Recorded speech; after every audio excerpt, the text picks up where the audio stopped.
How to break into Hollywood from afar. A couple days ago, I posted what I thought was the best way to break into Hollywood as a screenwriter. And if you haven't seen it, you can follow me, you can go back and watch it. But a couple of you were like, yeah, but I'm 50, I have a family, I don't want to move to Hollywood, or I'm 20 and I like where I am. Do I have to move across the country to Hollywood? And the answer is no, you don't.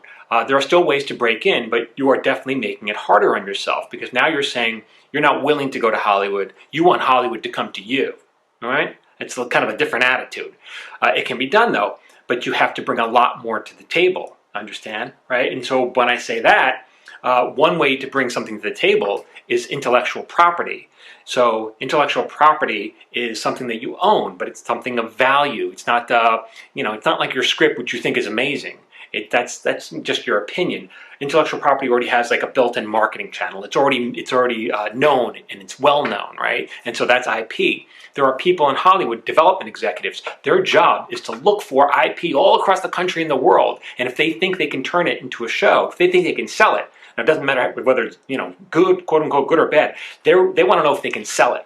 Okay, and if they think they can sell it, they will find you, and it happens all the time. So one way, and I'm going to list a bunch of ways this works, is like if you have a valuable YouTube channel with a built-in audience. A couple of years ago, a well-known producer at a major studio found a piece of a young woman who had a YouTube channel that had a lot of great stuff, and they were interested in buying the rights to that show, optioning it to sell and put it on TV, developing it into a television show. Now, they needed a known showrunner to do this because it's hard work. So they reached out to me and my partner, are you interested? We checked out her channel, and she had a couple dozen posts. Some were very good, and some were not so good.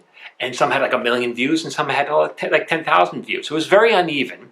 But we met with this woman and her partner, and we weren't sure if we really wanted to do it. We talked with our reps, and in the end we go, okay, it might be worth a shot, because it wasn't like a slam dunk at all. So we met with them, and okay, we're going to go forward with this, and we agreed. Okay, and we told them, look, these are the changes you'd have to make, or we'd have to make together, in order to turn this into a television show, because what you have is a little uneven.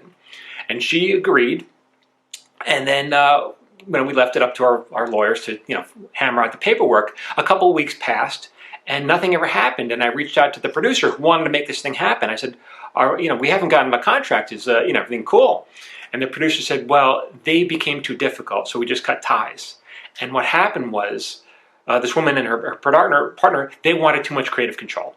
And like they were lucky that they were even discovered in the first place, but now they're seeing dollar signs and they're seeing stardom and fame, and they didn't have that. They didn't have enough. They didn't bring enough to the table, in other words, and they became a kind of a pain in the butt. And the studio said, it's just not worth it. And my partner and I, we were already on the fence to begin with, so we're like, that's fine, no big deal. We weren't sure we wanted to do it anyway. But the point is, that was they came real close to breaking into Hollywood based on a successful YouTube channel.